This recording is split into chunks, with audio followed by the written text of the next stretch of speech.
Hello, I'm Mark, and this is In the Round. Today I'm going to share a few tips on how to use flexible ribs, which are among the most effective tools for quickly refining broad, curved clay surfaces.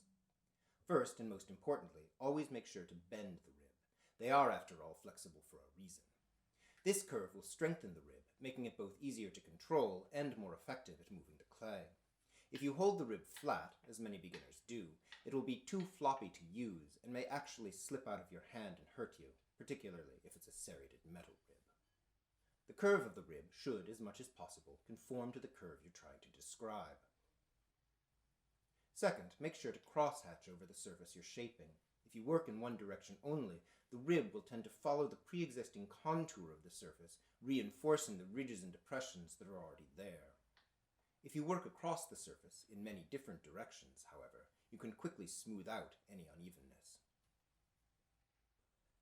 Third, attend to the orientation of the rib against the clay. If you hold the rib at an acute angle, it will act more as a compression tool. If you hold it more perpendicular to the surface, it will act more as a subtraction tool, scraping away the surface of the clay. Both of these techniques can be useful, depending on where you are in the refining process.